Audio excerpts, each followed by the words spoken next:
নমস্কার বন্ধুরা, সোনুর রান্নাঘরে একটা অসাধারণ স্বাদের একটা আচার বানিয়েছি আমি। দেখুন,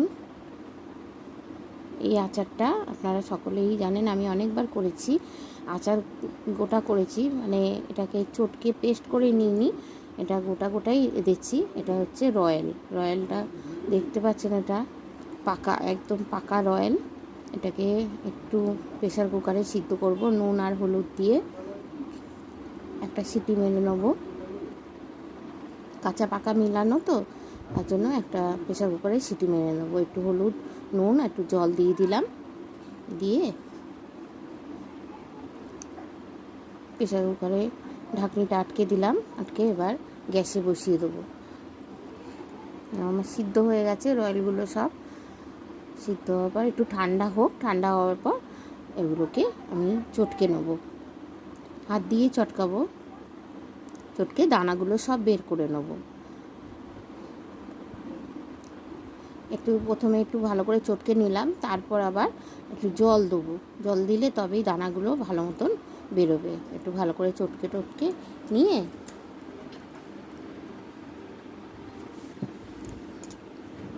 ভালো করে চটকে নিয়েছি। চটকে নিয়ে একটু জল দিলাম, জল দিয়ে তারপরে ওগুলোকে একটু পেস্টের মতন বানিয়ে পাতলা বানাবো। তারপর দানাগুলোকে সব বের করব। রয়্যাল, গোটা গোটা রয়্যালের আচার আমি দেখিয়েছি আপনাদের কাছে। এবার ভালো করে হাতে চটকে পেস্ট করে নেবো, নিয়ে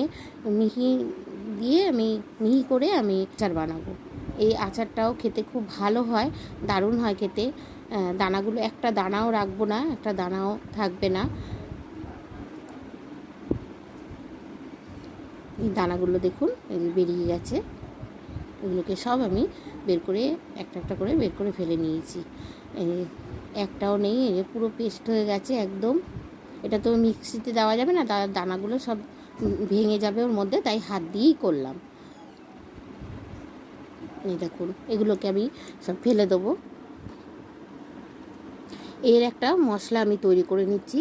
শুকনো কড়াইতে জিরে দিলাম হাফ চামচ, 1 চামচ মৌরি, আর হাফ চামচ একটু পাঁচফোড়ন দিয়ে দেবো। হাফ চামচেরও কম পাঁচফোড়ন আমি দেবো। দিয়ে 2টো শুকনো লঙ্কা দেবো। সব আচারেরই আমি এই রকম মশলা করে নিই। আর তেজপাতা দিলাম, একটু নেড়েচেড়ে ওগুলো ভেজে নিয়ে পরে একটু তেজপাতা দিলাম। তেজপাতাটা অল্প ভাজবো। নামিয়ে নিয়েছি, ওগুলো গুঁড়ো করে নেবো ঠান্ডা হলে। এবার কড়াইতে তেল দিয়েছি, দিয়ে পাঁচফোড়ন আর শুকনো লঙ্কা দিয়ে দিলাম। দিয়ে ভালো করে একটু নেড়েচেড়ে ভেজে নেবো। তারপর ওই কাঠগুলোকে রয়্যালের কাঠগুলোকে আমি সব দিয়ে দেবো। দিয়ে এইগুলোকে আমি ভালো করে একটু নেড়েচেড়ে ভেজে নেবো, কষিয়ে নেবো। ভালো করে কষিয়ে নিচ্ছি। এরকম দেখতে লাগছে, এগুলো কিন্তু কষ লাগে না। রয়্যালের এই যে আচারটা যে বানাচ্ছি, দারুণ লাগে খেতে। আপনারা এরকমভাবে বানিয়ে করে খেয়ে দেখবেন। রয়্যালের আচারটা ভীষণ ভালো হয়, ভীষণ স্বাদ লাগে, দানাটাও ভালো লাগে। সামান্য নুন আর একটু হলুদ দিয়ে দিলাম, আর একটুখানি লঙ্কা গুঁড়ো দিয়ে দেবো। দিয়ে ভালো করে কষিয়ে নেবো।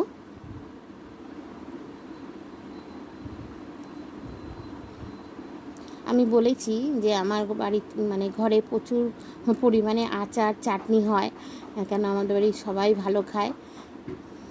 1 বাটি আর হাফ বাটি, মানে মোটামুটি 1.5 বাটি আমি চিনি দেবো এর মধ্যে। আর হাফ বাটি দিয়ে দিলাম। চিনিটা দেওয়াতে একটু জল জল হয়ে গেল, চিনিটা গলে গেছে তো, তার জন্য। এবার ভালো করে কষাবো। এই যে কি ফাটছে দেখুন, মানে এত ঘন হয়ে গেছে, হাতে ছিটকে ছিটকে উঠছে, নাড়তেই পারছি না। একটু আদা গুঁড়ো দিয়ে দিলাম, ভালো করে নেড়ে ভালো করে নাড়িয়ে নিলাম। একটু ভালো করে ঝাল দিয়ে দেবো। এরপর লাস্টে একটু ভিনিগার দেবো, তাহলে এই আচারটা না মানে নষ্ট হবার সমস্যাটা কম থাকে, অনেক দিন রাখা যাবে। দেখুন, আমি নাড়তেই পারছি না, এত ছিটকাচ্ছে, হাতে লেগে যাচ্ছে। লাস্টের দিকে একটু মশলা দিয়ে ভালো করে, যে আচারে যে মশলাটা করে রেখেছি সেটা আমি দিয়ে মধ্যে মিশিয়ে নিচ্ছি। এবার নামানোর আগ দিয়ে আবার একটু মশলা দেবো, আবার একটু আদা শুকনো দেবো, দিয়ে ভালো করে নেড়ে নেড়ে তারপরে গিয়ে আবার একটু লাস্টে বিট নুন দিয়ে দেবো। এর স্বাদ আরও বেড়ে যায়। বিট নুনটা দিলে স্বাদ আরও মানে দ্বিগুণ হয়ে যায়। এরকমভাবে করে খেয়ে দেখবেন, রয়্যালের আচারটা দারুণ হয়, খুব ভালো লাগে। ভালো লাগলে এই রয়্যালের আচারটা একটু লাইক দিন, আর চ্যানেলটা সাবস্ক্রাইব করে দিন, আর একটু কমেন্ট বক্সে জানাবেন যে কেমন লাগলো। এ হয়ে গেছে, এবার নাবিয়ে নিচ্ছি। ঠান্ডা হয়ে গেলে আমি বয়মের মধ্যে রেখে দেবো। নমস্কার বন্ধুরা।